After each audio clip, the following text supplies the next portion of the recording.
Drive Express bus for $2.25. Get those beautiful views. And on the north side, visit one of our many beaches. Our beaches, our parks, our waterfronts, all free to the public. Never to be privatized. Our views never to be obscured. And we have 28 miles of beachfront, so enjoy yourself. As we're passing under the bridge, we have our first of many photo opportunities.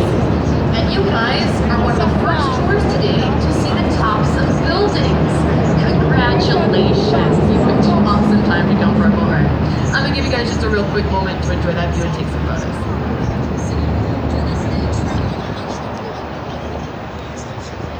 And so let's get started with architecture. That's why we're here today. On the left-hand side is a white building with strong black lines running up it. It's next to that wavy balcony building behind those yellow cranes.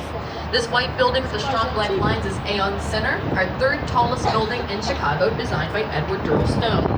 Now originally, this was covered, the exterior, in Carrara marble. That's the same marble Michelangelo used to sculpt the David. But that marble was not a fan of Chicago's weather. The heat fluctuations.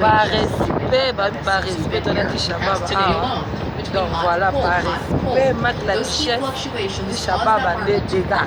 Au moins, Much to the dismay of pedestrians. One corner of Aon Center fell into a neighboring building. The neighboring building was an insurance firm that did risk management. The area strong. They had to rip all that Carrara marble off the building and replace it with North Carolina granite, which is why the former owners are more forgiving of our weather. That epic sale cost $80 million. Edward Durrell Stone was not invited back to Chicago to build. Basically ruined his career, and it's sometimes known as the building. As we go along, you're going to notice these double-decker highways to the right. Here we have a triple-decker highway. This is Upper Wacker Drive, Lower Wacker Drive, and yes, Lower Wacker Drive, because we are super creative with it. This is part of our city plan of 1909, and this keeps our downtown area very clean. Upper Wacker Drive is for all the things you want to see, shops and restaurants and architecture. Lower Wacker Drive is for all the things you don't want to see, emergency vehicles, trash trucks, dumpsters, and drainage pipes. So we literally have a rug over the downtown area. We get to lift up and put whatever we don't want to see underneath that. So that's why we want to see. On the left-hand side, triangle-shaped building with all the dark blue glass. This is his hotel. Here Weeks did a lot of boating in his childhood, so he adores nautical themes. A lot of his buildings still have triangle shapes to resemble sails on a boat. The nice part about a triangle-shaped hotel, you get oversized views on two sides of the building, and those are just what you put in the box. The building above and behind Swiss Hotel with these beautiful wavy balconies, one of Chicago's very favorites, is called Aqua, meant to look like a cascade of water. No two balconies are the same. Everyone has a unique floor plan. And the balconies also wrap around the outer edge of the building in order to optimize views. Aqua was built in 2009 by Ginny Gang and Associates, and right now this is the third tallest building in the world designed by a female-led architecture firm. Yes, this is an appropriate response. This too is an appropriate response. Yes, we like Ginny Gang a lot. She's actually coming back to build 3 brand new towers called Vista Towers. When they're completed by 2020, they are going to be the tallest building in the world by a female-led architecture firm. So we're very excited to have her back. On the right-hand side is a stone building with a yellow onion dome at the very top. This is Hotel Intercontinental. This onion dome used to be a blimp dock, or a dirigible dock, if you will.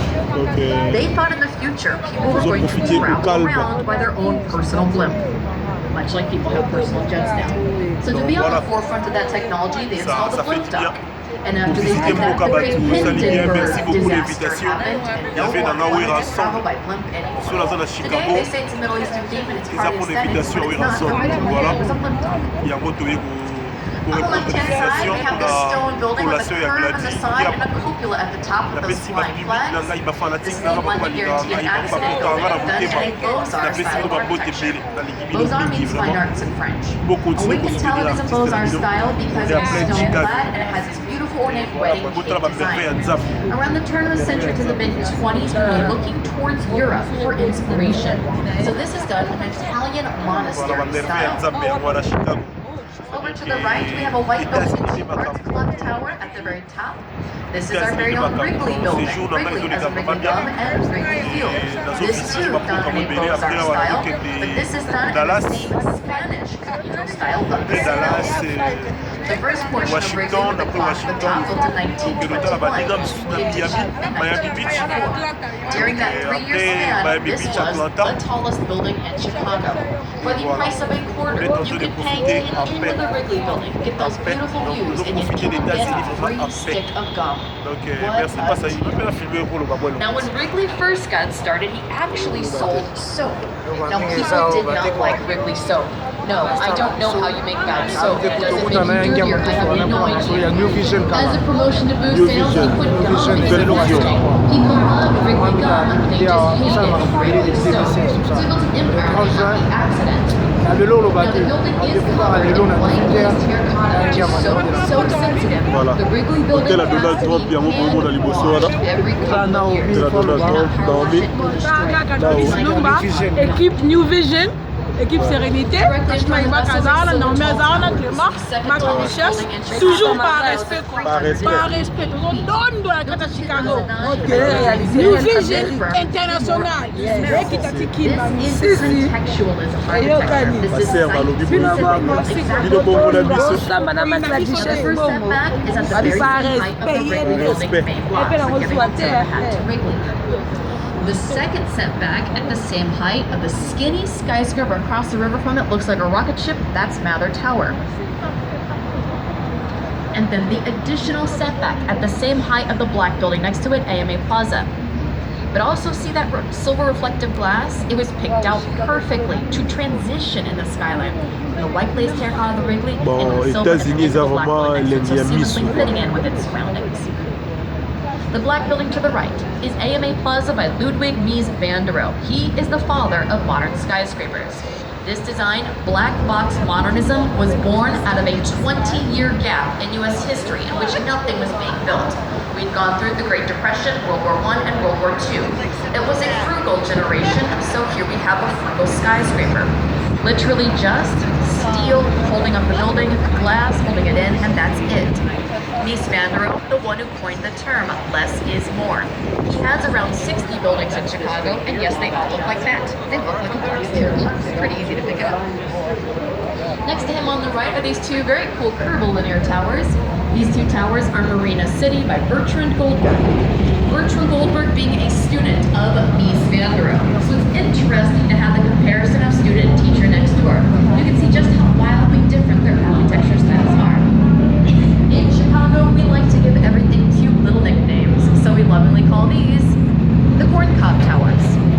They look like giant corn, but the inspiration was flowers. Built in 1963, they are residential. They are designed to be a city within a city. They have inside shops and restaurants.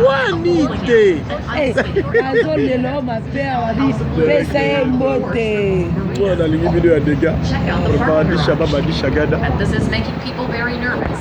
It looks very much like someone could drive off the back of that building and land in the Chicago River. But do not worry, no one ever has. Knock on boat.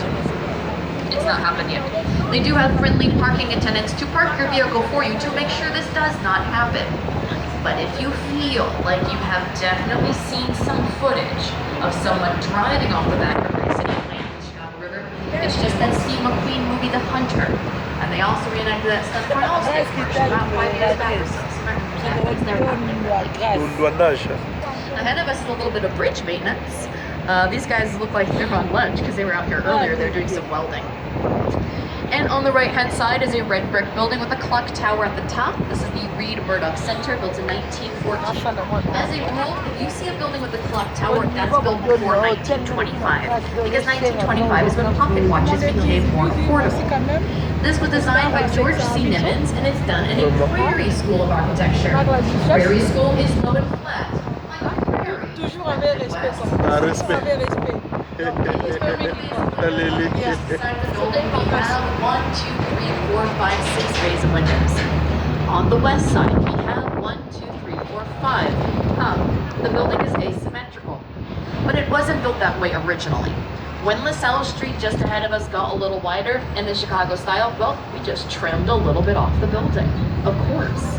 We had rebuilt this side to make it appear symmetrical, but it's not. This is now home to the Encyclopedia Britannica. Whirlpool has offices in there as well as two riverside restaurants, the kitchen and the riverfront. People yelling at the boat. That's a huge pastime. People like to yell at boats like they've never seen a boat before. It's fascinating. On the right-hand side is another red brick building, this one right next to the Chicago Cut Steakhouse. This is the Helene Curtis building. Formerly it was a coffee warehouse, also built in 1914. And this is done in a Chicago School of Architecture, which has 3 parts. It has a base at the bottom, shaft in the middle, and then capital at the top, like a Roman column or a tripart. Now it does say Chicago School on the outside of the building. This is just a happy accident. This is the Chicago School of Professional Psychology. It has absolutely nothing to do with architecture, but it's a very easy way to remember that style. And then coming up to the right, we have a super massive Art Deco building. This massive building is Merchandise Mart by the firm Graham Anderson World Design. And that sound is our train. The loudest trains. Even if you can't see it, you can hear it. And that's the brass line. So, Merchandise Mart, commissioned by Marshall Building Company, that retail giant. Art Deco has 4 key characteristics. The first being a stone-clad exterior. This is limestone. They have recessed ribbon windows, which draw your eye up and looks height and verticality. Setbacks at the top, that staircase effect, and also some geometry, so gold diamonds and chevron shapes. Art Deco is very popular in the late 20s and early 30s when this was built. It's more American and it's more machine-like. Streamlined futurism. This is what we thought the future would look like. Now the building is massive, and 10 years ago it had its own zip code, 60654. We will get a good view of that as we come back up the North Branch. You can see just how massive that building truly is. 2 city blocks by 1 city block. Here's our train. You can actually see it now. This is the green line going around the loop. You can hear it from here because it's really noisy. We are in this Y-shaped intersection. This is called Wolf Point. We're the main branch of the river where we are right now. The branch is off to the north branch to the right and the south branch to the left. And in front of the vessel we have 3 blue skyscrapers. One to the left, one to the right, and one in front of us. These are all brand new. All started construction in 2015. They're the exact same age. Everyone's eye goes straight to the Y-shaped blue tower to the left first. This is 150 North Riverside. It is 53 stories tall. It is still under construction. It is the only building in the world that is 3 times the size of the top than it is on the bottom. That narrow base is the elevator core. 25% of the building is supporting the rest of that 75% of the building. No nothing like this has ever been attempted, and yes, it is very cool. We'll talk about it more as we head south range. In front of the vessel is a blue building with the arch in front. This is River Point Plaza. It's 52 stories tall. The grand opening should happen about a month or 2. Look inside the arch. The glass is actually tilted back so that it mirrors the river walk. It is encircled by 1 acre public plaza, the largest in Chicago, and it's elevated, so the views up there are quite spectacular. And then our last blue building to the right, this is Wolf Point Tower West, 46 stories tall, residential. They opened up last summer. It is the smallest of what will be 2 more additional towers built on this plot of land. They're going to start in the next 2 months on Wolf Point Tower South, a 66-story residential building. And then after that's completed, they'll work on Wolf Point Tower East.